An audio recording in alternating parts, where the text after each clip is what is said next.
Road runners, man, we back with another runner. Running to purpose with vision, tenacity. He hungry, man. Yes, sir. He hungry, man. Who I'm with today, man? We got George McCorley, AKA Jumpball George. What's good, bro? Appreciate you coming up. Appreciate you. Yeah, man. How you feeling, bro? Blessed. I can't complain. Yeah. I know, man. Y'all just had a crazy intense workout over here, bro. Yeah. What's up with that? Live and exclusive with See, we got Davis, AKA Chop and Coach Justin Gatlin. Man, if hey, you bro. don't know, you won't know. How the camp been so far working with them, bro? What you think, man? Man, I'm very grateful honored to even get the opportunity to work with them because, you know, there's a lot of people out here working, but you don't get guys around you that's very knowledgeable in their respective crafts and done it at the highest level like those two. So, yeah, man, they've been putting that battery in my back. I've been getting the best out of every situation, man, dealing with them, especially Coach Chop, man. So yeah. I'm very thankful. And it's never just on the surface level, just, you know, training. It's like family being around them. Yeah. So I'm real thankful. We talk about personal things and they remind me of my purpose every day. Nah, fact, that's great to have that in the corner. But I see, man, like being here, I see Coach Chop, man, he be on your head, bro. Yeah.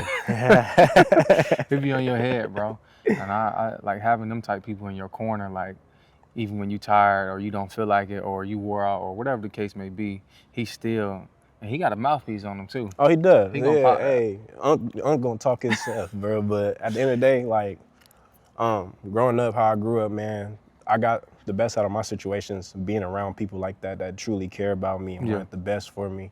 And that's gonna take it to another notch and challenge me. Yeah. And I'm that type of person. A lot of my coaches know, like, I like to be challenged. Right. You gotta talk to me that way, bro. Mm-hmm.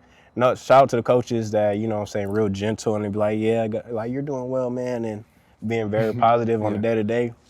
That's cool and all, but I always found myself really attracting the coaches that want the best for me and that's going to sit here and tell me, like, man, you're not doing good enough. Right, just keeping it real. Yeah, being honest, bro. That's what it's all about, man. Iron sharpens iron type of For a fact. So those that don't know, bro, where you played college ball, where you from before we get into that? Originally, I'm from Southeast San Diego, which is the inner city of San Diego, California, man. Born and raised, went to Lincoln High School, home of legends, Marcus Allen and Terrell Davis, and many of more that I'm not naming now, but, you know, it's a brotherhood, it's a family. Being there, growing up how I grew up, not trying to glorify the violence that happened, because, you know, San Diego's a great city, it's beautiful. Mm-hmm. Yeah, it's a tourist city, America's finest city, as they call it.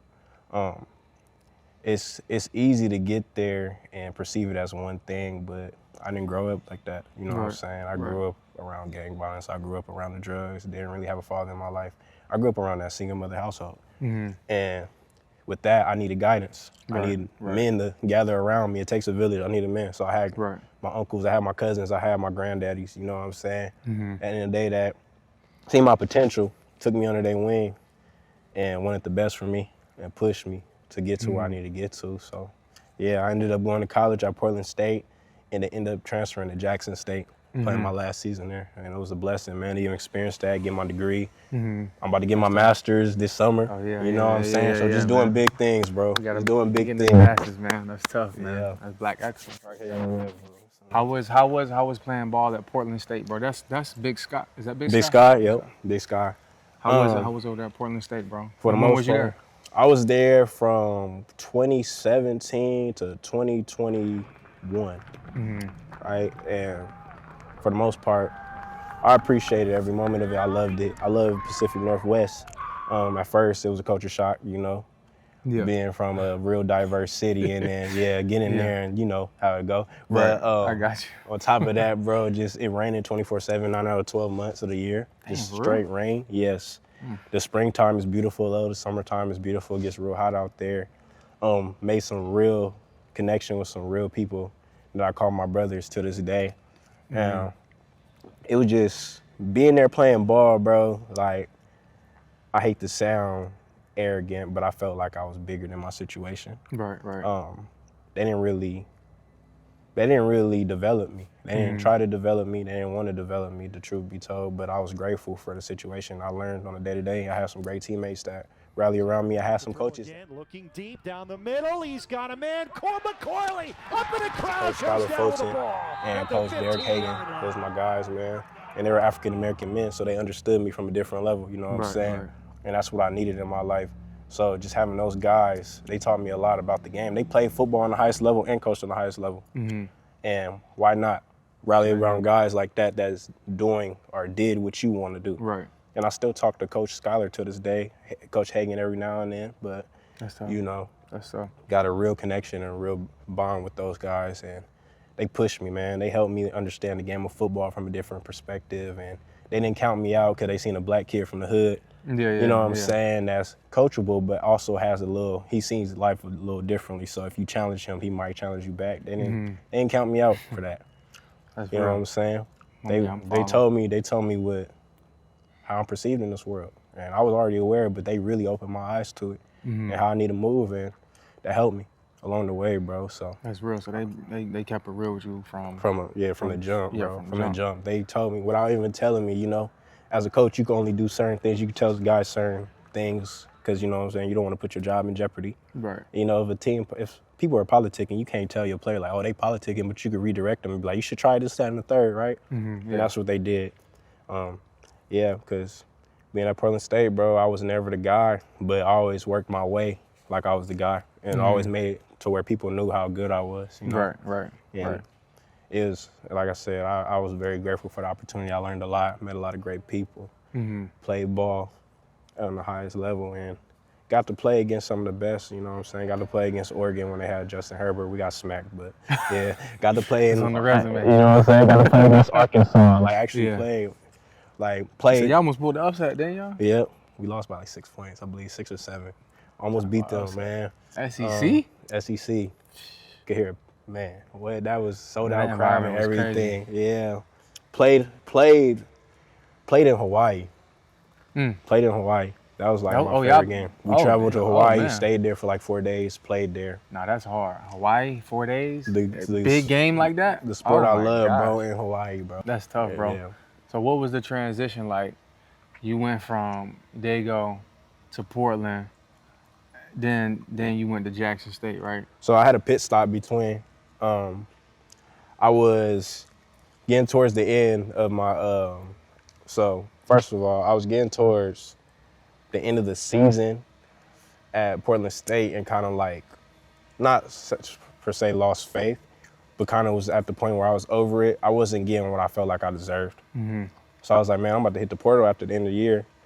The last game against Eastern Washington confirmed because I was getting a lot of spin that year. I was playing some of the best ball I ever played. I was getting more opportunities, right? But it wasn't enough for me. And I was like, man, they treated me as the same kid I was as a freshman. And how, like, I showed on the day-to-day that I got better. Right. So hit the portal. I narrowed my decision to where can I go, run it up, put up a bunch of numbers, and then get my master's degree. That's literally what came into my thought process. And UCM is a D2, University of Central Missouri. Never would have thought I would have went there, but I had a trainer in Portland that went there. He went to Cincinnati, and then he transferred there and was an All-American there. And he was like, man, I know the head coach. You should go here. So I gave it a shot, man, and ultimately ended up going there. And everything was going well, but during COVID, I had a situation where I caught COVID and left the scar tissue in my heart damage, so they thought I had a heart issue. That wasn't even the case. Oh, wow. You know what I'm saying? It was during a questionable time. Nobody knew what was going on, so everybody was trying to figure it out. Around this time, a lot of athletes was passing out, you know what I'm saying, from sudden cardiac arrest, and a couple died from it, so they didn't know what was going on. Wow. Tragic time, man. Yeah. So most definitely. Even though I felt like I was in the best shape ever, they wanted me to get checked out, make sure I was good, so I had to sit out for a while. This is when I was back at Portland State before that, my last season there. I had to sit out for a while, for like 6 months, and just get on the bike and stuff and take a series of tests just to prove that my heart was good. So it was. At the end of the day, thank God, you know what I'm saying? Everything checked out perfectly fine. So you sat a whole season out? Nah, I sat a whole spring. Oh, spring, okay. Sat a whole spring, which put me behind. I was about to say, that set you back pretty good, I'm sure. Yep. So, you know what I'm saying, it hurt me, but I ended up still getting burned from it. And at the end of the day, bro, like, so after that season, after I played that season, everything checked out perfectly fine. Ended up getting the portal, going to UCM. And it was just a paperwork thing. So, like, I was healthy while I was at UCM, 100%. I could have played, but God had other reasons. I'm glad I sat at the end of the day. Yeah. And they just didn't want to clear my paperwork. It's a liability thing. So that year I actually sat out and I coached. Oh, yeah. I coached. I was an assistant receiver coach. Hey, that's tough. I was in the coaching meetings, coach's office. I was Yeah. cutting cards for my teammates, doing it all, man. So like just- helping my DFO around with like setting up like meals for the guys, hotels, film, cutting up film, So really doing just- everything, bro. I had my hand in every pot. It's a team player for real. That's selfless, bro. Doing my 111, bro, as they would say. You know what I'm saying? That's Yeah. tough. That do your 111. I ain't never heard that. Doing That's my tough. 111, bro. At That's the end of tough. the day, bro, like I always been this my whole life, bro. It's Mm-hmm. I always been a person about to give. You know what I'm saying? It's never been about me. Just even in family, bro. It's Yeah. never been about what I want, what I need. It's I'm gonna give more than I'm gonna receive every time, because I know at the end of the day, God gonna give it back tenfold, bro. Right. So You know? more in like a servant. Yeah, A servant. doing His work, bro. Yeah, right. Trying to. So Right. that was my biggest thing. So I gave it all I can, and just became the best teammate I possibly could, and it worked out to where, at the end of that year, going to that following spring, I ended up getting cleared. You know what I'm Man, saying? A lot of for real. prayer. A lot of people doubted, which been my life story, but I wasn't worried about that, you know, telling people like, oh, what my plan was, and they like, oh yeah, sure. That's a great mindset to have, counting me out, you know what I'm saying, writing me off like I wasn't gonna come back, and I'm telling y'all, like, I know I'm healthy. Right. Yeah. Right. I know right, I'm right. healthy, like I've been healthy, it's just y'all don't wanna Yeah, ain't- clear me. Yeah, facts. That definitely makes sense. All right. So then you Jackson State now, right? Yep, got in the portal that You s- spring. Okay. After having a real great spring, didn't play football for like a year and a half and ball went crazy in the spring. Got in the portal. Got some interest from Jackson State was my first school. One of our former coaches ended up at Jackson State coaching there. So he showed TC my film. TC was real interested. Shout out to Coach TC. Love him to death. Had interest from Western Kentucky, Maine, a couple other schools. So Okay. Yeah. So yeah, you was a hot commodity in there. a little bit. I mean, Yeah. I felt like I could have ran it up a little bit more, but Yeah. my biggest thing, man, doing it my second go around was just going where you're gonna be loved. You know what I'm saying? I felt like I had a real shot at this school. So Yeah. yeah, so That's tough. So now you get to Jackson State, right? yeah. How was that? You was there. How long was you there? I was there for a year, man. So I came. Tell me how that in. year went. Oh man, it was rocky. So I've always been a guy that appreciated my work. You know what I'm saying? I worked for everything. I never asked for nothing. I don't want no handouts in life. That's just how I approach life, bro, because I never received one, you know what I'm saying? So it becomes your mindset after a while. Right. They try to give me everything when I got there. And, you know, it's a little, they gave me number 2 after Shador. So, you know, that comes with a lot. Yeah. Comes that's with a fire. lot. That comes with a lot. It is, but, you know, like, Yeah. I never been a guy that wanted to be in the spotlight. I always Mm-hmm. try to do things the right way and kind of just, you know what I'm saying, low key. You know what I'm saying? But it's hard to when you're the new guy on the block. So, Yeah. Right. I came in, and I'm not going to lie, bro, like, I wasn't. Talk about it, bro. I wasn't a favorite from the jump. Mm-hmm. Like, you got to think about it. They told me it wasn't really that many receivers, you know what I'm saying? They need guys. So I come in, I'm like, okay, it's a good situation. I'm not thinking off the rip, I'm going to start. I'm like, okay, I got to fight for mines, but I'm thinking I got to beat out like 5 receivers. It's 20 receivers when I get there. I ain't never been in a room with 20 receivers. Oh my goodness. So, man, it was a battle, man. It was a battle. Held my own, though. My first day, got a little chippy because they wasn't trying to give me no reps. It wasn't the Yeah. coaches, it was the players. Oh, everybody. in there they kept trying to skipping put me to the lines. back of the line. So I had to turn up a little bit and Yeah. let people know, like, I'm here. And I felt like it was a little out of character for me, but I got my message across and I started getting more opportunities. Prior to that, though, I think people don't really know how much I invested into. Like, once I knew I was going to Jackson State and I committed, how much I invested. Like, man, I used to be at work with these big old flashcards, packs. I had formations, concepts, motions, and then I had run plays. Right. And I used to study them. It's probably like 150 cards. And this is from 4 installs. And I was studying them on a day-to-day. I'm watching film at work. This is why I was still at UCM transitioning to go to Jackson. Bro, I'd be at work on the clock, working behind the desk, doing my work, and then I'm watching tape, bro. I'm watching every game, trying to understand the playbook, you know? So I invested a lot, bought a whole bunch of whiteboards, practicing. a bunch of things. You know what I'm saying? I really wanted to come in and make an impact off the jump. And being a vet, going through it now, I know the expectation. You know what I'm saying? Being an older guy. So I went in there with my head down and worked, bro, and it paid off ultimately. I did what I was supposed to do, bro. And they got to a point where I started getting more reps. I started running with the twos, obviously, then started moving a little bit, running with the ones. Really was getting the love, you know. And shout out to my teammates, you know. That time it was a lot of guys that hit the portal. This is after the prime era, as they call it, the prime effects. So it was a lot of stuff going on over there. But man, them boys, bruh, I had to earn everybody's respect. Once they seen I could play, and it was over with from there. That's it. Everybody started showing me love, so they see how hard I work, man. And I wasn't a rah-rah guy, never been a rah-rah guy. Look at me type of person. I was selfless, you know what I'm saying? I always showed love to guys. Older or younger, didn't matter. I took a lot of younger guys under my wings. It took me to just know them a couple hours. And I want to help y'all, you know what I'm saying? I always been like that, so that's what it was, man. And yeah, I mean, to go further into the story, bro, competed, started winning, started running with the twos, getting to a point where I'm about to start running with the ones. Obviously, the guys that's running the ones, the guys that been there. We get to a point where compliance, they should have did it when I got there, but it was something that with my paperwork, I had to get cleared. So camp, literally, I'm there for a month and some change. I'm practicing everything good, right? Compliance, bro, before fall camp. Oh, we need you to do this. If we don't get done, we don't know when you're going to get cleared. So you can't practice possibly until the first game. So that set me all the way back. Bro, sat out for 2 weeks, still studying, helping the guys out. At every practice, everybody geared up. I'm missing it, obviously. Finally got cleared. NCAA, you know what I'm saying, cleared me to practice. And my first practice, I come out and ball. And it's like a viral clip on Instagram where I like moss a dude. I run a sluggo and I just snag it off his head. That was my first practice ever. I was geared up. Yeah, we're gonna loop that clip in here. Yeah, man. So it was just one of them things, bro. Like, it was a great moment. I was having a great practice that day, and then it was up from there, man. It seemed so. Everything was going well. Earning my keep on special teams, on offense. Had a couple slip ups here and there.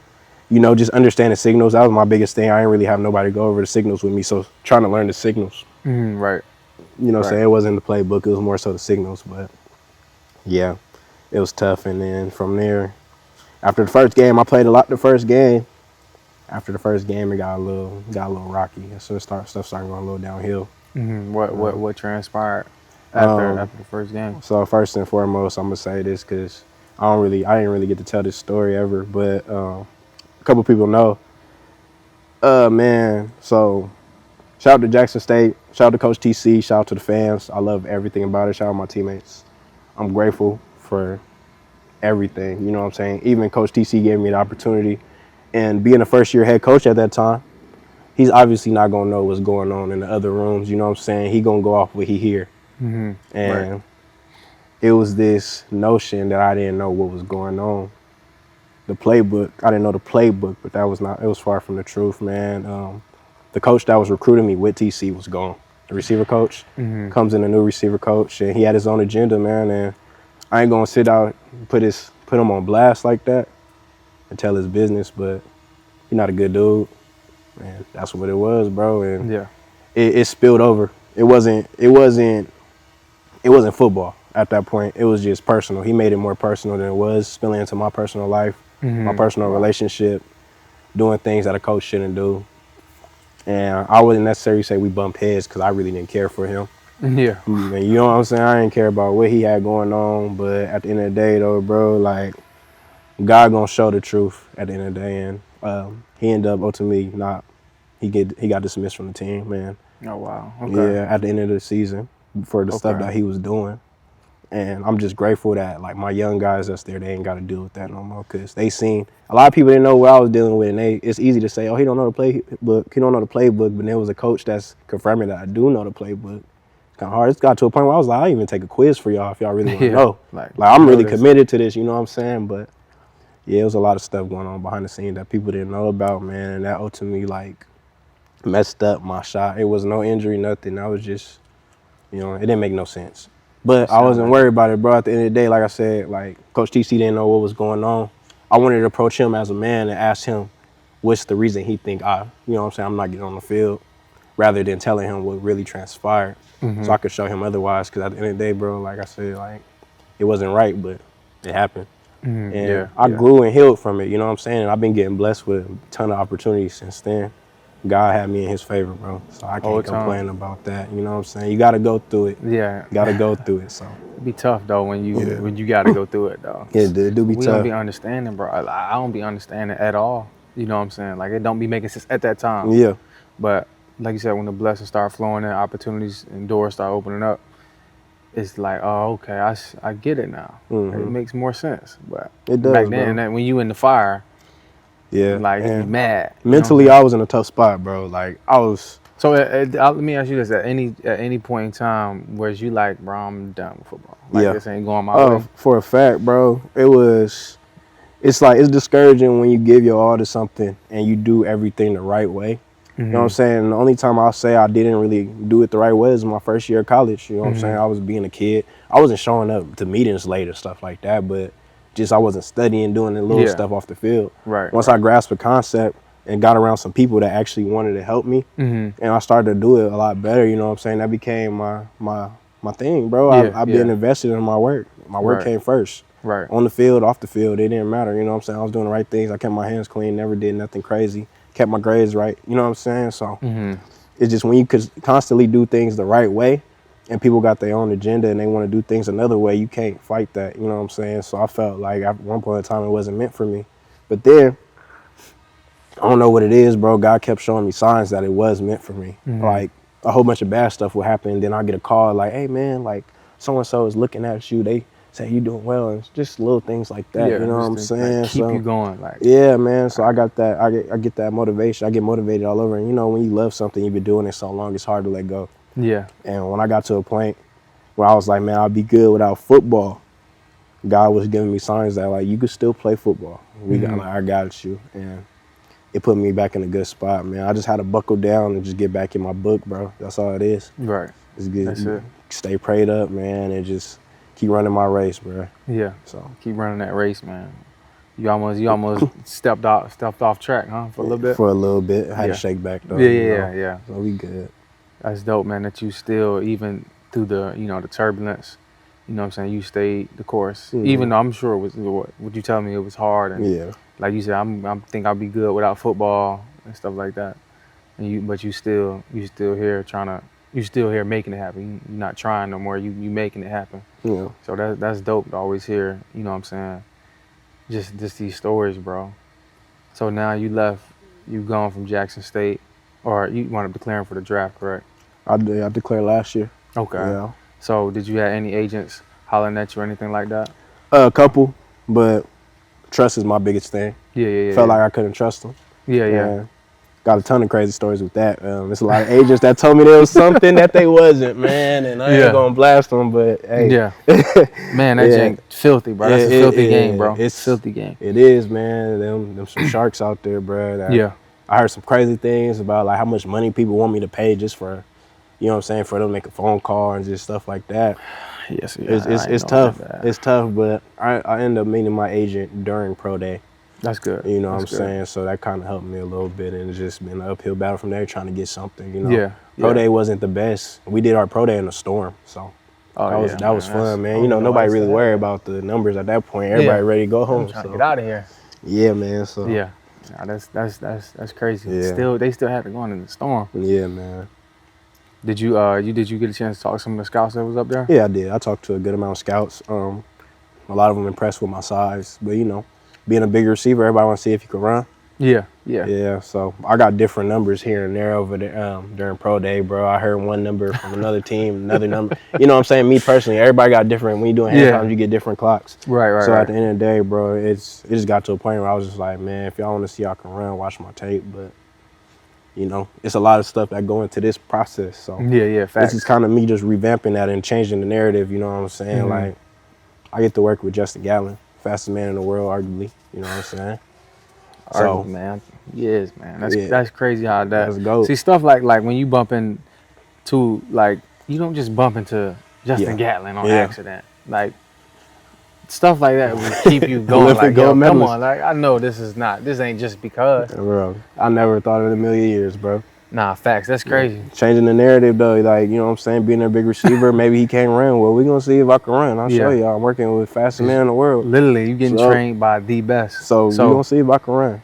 So you definitely gonna open. So this league now, the IFA. IFA. Yeah, man. Where you at? Who you playing for, bro? Alabama Beavers, bro. They giving me opportunity. Yeah. Thank God, man. And I need that opportunity. I want to show people that I'm a plug and play guy, bro. I move around and I do what I do. Like, I'm really a dog on the field, bro. Like, I'm going to block. I'm going to do the right assignment. I'm going to make plays. So How you feeling about this opportunity?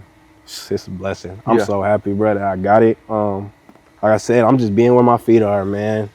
You know, obviously you want more, you want higher, but you got to start somewhere. And I just got to climb up the ladder, and that's just how it's been, bro, from high school. Got to climb up the ladder, bro. So I'm going to start from the bottom, you know, cream rises to the top, and we're going to get there.